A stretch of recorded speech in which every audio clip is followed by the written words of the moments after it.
الشیطان الرجیم بسم اللہ الرحمن الرحیم۔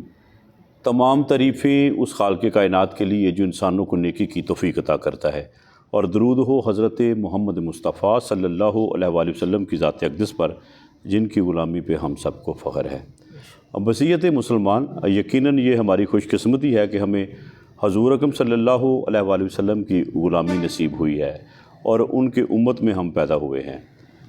ابھی چونکہ سوشل میڈیا پہ جو مختلف چینلز کام کر رہے ہیں، وہ ہر حوالے سے یہاں پہ آپ کو ہر قسم کا مواد مل جاتا ہے، لیکن سب رنگ پاکستان نے ہمیشہ کوشش یہ کی ہے کہ وہ چیزیں جو کہ صدقہ جاریہ بھی ہوں اور لوگوں کے کام آئیں، وہ آپ کے سامنے پیش کی جائیں۔ میں اس وقت ڈسکہ میں موجود ہوں، مفتی عثمان رضا صاحب میرے پاس موجود ہیں، یہ میرے بھائی ہیں، اور الحمدللہ میں ایک بات آپ کو بتاتا چلوں کہ یہ جو لفظ مفتی کی ڈگری ہے، یہ راہ چلتے ہوئے نہیں ملتی اور نہ ہی یہ ایسے مل جاتی ہے، بلکہ اس کے لیے یہ لوگ جو ہیں یہ دین کے مسافر بنتے ہیں، اور تقریباً 12-14 سال ان کو لگے یہ ڈگری حاصل کرنے، حفظ بھی کیا، پھر انہوں نے پڑھایا بھی کراچی سے، ماشاءاللہ یہ فاروق تحصیل ہیں۔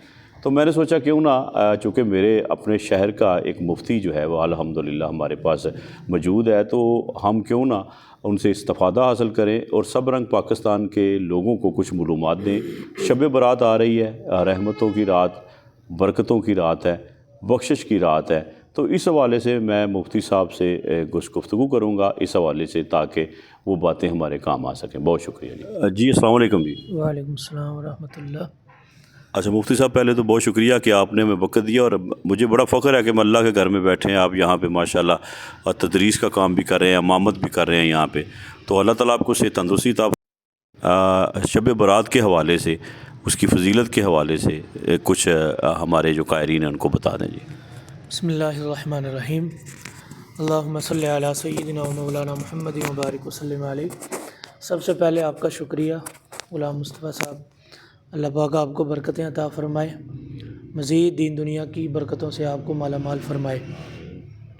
شب برات بڑی عظیم رات ہے، اس میں اصل میں پہلے شعبان المعظم کے مہینے کے بارے میں، کیونکہ حضور صلی اللہ علیہ وسلم نے خصوصی طور پر، صحابہ کرام علیہم رضوان کہتے ہیں کہ ہم سیدہ عائشہ صدیقہ رضی اللہ تعالیٰ عنہ کے پاس گئے حضور کی عبادت کے بارے میں پوچھنے کے لیے کہ حضور کیسے عبادت کرتے ہیں، تو انہوں نے مختلف آپ کے بارے میں بتایا، رات کو ایسے عبادت کرتے تھے، لیکن جب روزوں کی بات آئی نا تو انہوں نے کہا کہ سب سے زیادہ روزے تو رمضان میں رکھتے کیونکہ فرض ہیں، لیکن وہ رمضان کے علاوہ سب سے زیادہ روزے اور عبادت آپ شعبان میں کرتے تھے۔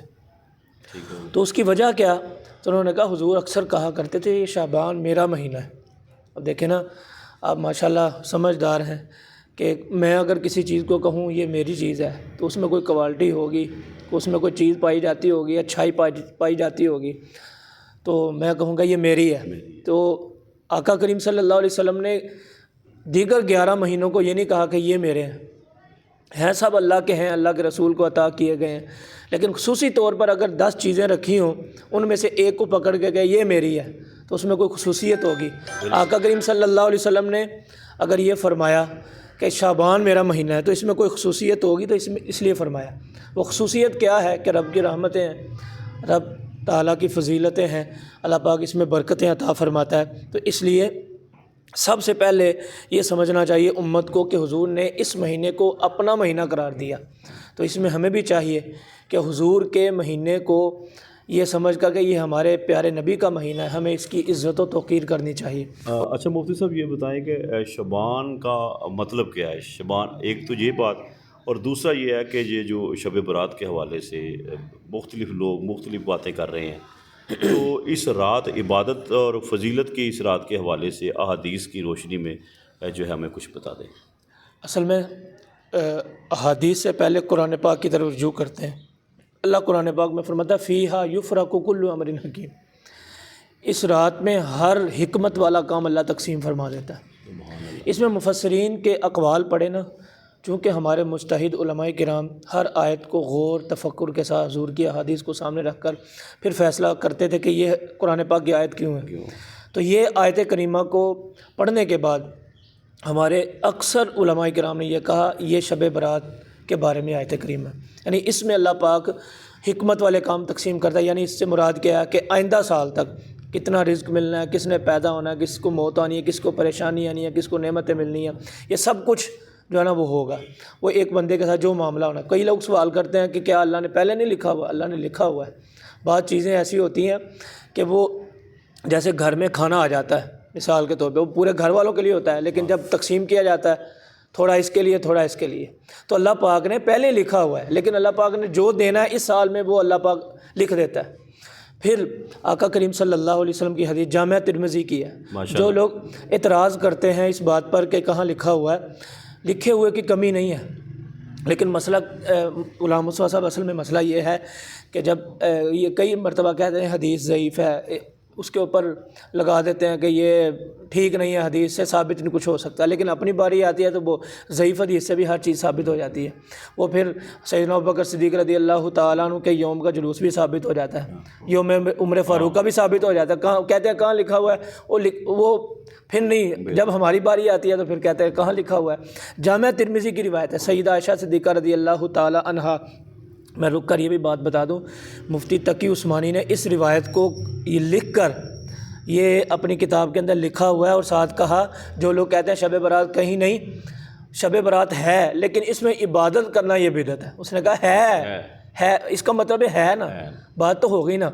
تو سیدہ عائشہ صدیقہ کہتے ہیں حضور کو میں نے دیکھا، حضور گھر تشریف نہیں لائے، تو میں ڈھونڈنے لگی، رات کافی ہو چکی تھی، چلتے چلتے میں نے دیکھا حضور جنت البقیع میں، تو حضور علیہ الصلوۃ والسلام کی آنکھوں میں نمی تھی، میں نہ بول سکی ادب کی وجہ سے۔ جب آپ فارغ ہوئے تو میں نے عرض کی یا رسول اللہ اتنی رات پہلے کبھی ایسا نہیں ہوا، تو انہوں نے ارشاد فرمایا تمہیں نہیں پتہ عائشہ آج کی رات کون سی ہے؟ کہا نہیں۔ فرمایا شب برات کی رات ہے، آج کی رات اللہ پاک ہر حکمت والا کام اپنے بندوں میں تقسیم فرماتا ہے، اور آج کی رات اللہ کی رحمت کے دروازے کھلے ہوئے ہیں، کوئی مانگے رزق مانگنے والا اللہ رزق دیتا ہے، کوئی بخشش مانگنے والا مانگے اللہ عطا فرماتا ہے۔ یعنی ہر خلاصہ یہ ہے، یوں کہہ لیں کہ توبہ کی رات ہے، رب کی رحمت کی رات ہے، جو مانگے جائز وہ اللہ عطا فرماتا ہے۔ پھر ساتھ آقا کریم صلی اللہ علیہ وسلم نے ایک بات یہ بھی فرما دیا، عائشہ کچھ لوگ ہیں ان کی بخشش نہیں ہوگی۔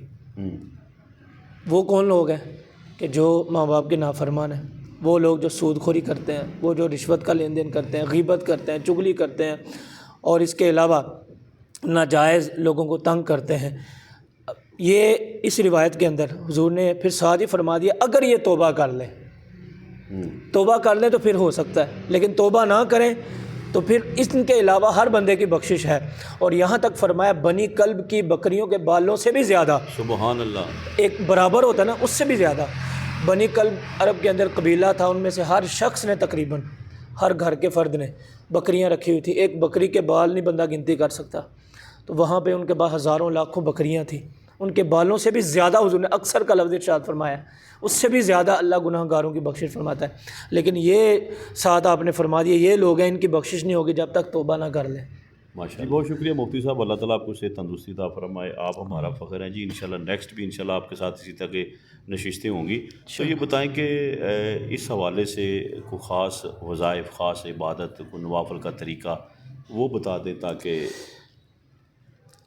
3 قسم کے نوافل جو مشہور و معروف ہیں، ویسے جیسے بھی بندہ نفل پڑھے ہمارے بزرگوں سے کہ مغرب کی نماز کے بعد 14 شعبان کا دن جب وہ مغرب ہو جاتی ہے، یعنی 15 شعبان کی رات شروع ہو جاتی ہے، یعنی وہ سمجھ لیں کہ اس بار جمعرات والے دن مغرب کی نماز کے بعد 6 نفل پڑھیں، 2 نفل اس نیت سے پڑھیں کہ اللہ میری عمر میں اضافہ فرمائے، اور اس کے بعد سورہ یاسین شریف کی تلاوت کریں، پھر 2 نفل پڑھیں کہ اللہ تبارک و تعالیٰ میرے خاتمہ بالایمان فرمائے، بے شک، ٹھیک ہے، اور پھر سورہ یاسین شریف کی تلاوت کرے۔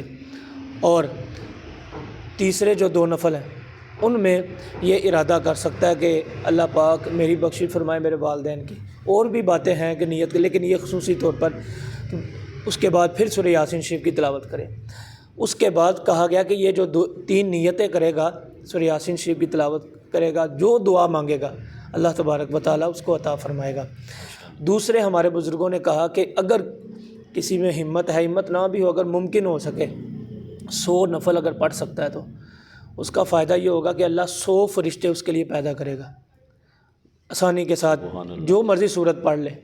100 فرشتے یوں پیدا اللہ فرمائے گا کہ 30 فرشتے اللہ کی بارگاہ میں یہ دعا کریں گے یا اللہ اس کو جنت دے دے، تا قیامت. 30 فرشتے اس کے لیے دعا کریں گے یا اللہ اس کو دوزخ سے نجات دے دے، اور 10 فرشتے اس کے لیے، اس کے گھر والوں کے لیے دعا کریں گے.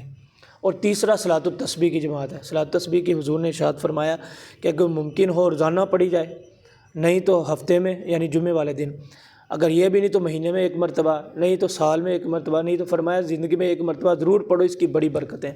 ماشاءاللہ. جی مفتی صاحب بہت شکریہ جی، آپ نے مختصر سے وقت میں بڑی معلومات ہمیں فراہم کی. اللہ تعالیٰ آپ کو صحت تندرستی عطا فرمائے. آمین. امید ہے کہ ہمارے دیکھنے والے جو ہیں وہ اس کو دیکھیں گے بھی، اس پہ عمل بھی کریں گے، اور جو لوگ بھی عمل کریں گے انشاءاللہ جی آپ ہمارا کے حصہ انشاءاللہ پہنچ جائے. بہت شکریہ جی. پاکستان سب رنگ پاکستان دیکھنے والے جتنے بھی ہیں سب کے لیے دعا ہے کہ اللہ تعالیٰ. بہت شکریہ. دیکھتے رہیے سب رنگ پاکستان. چینل کو سبسکرائب ضرور کریں. بہت شکریہ.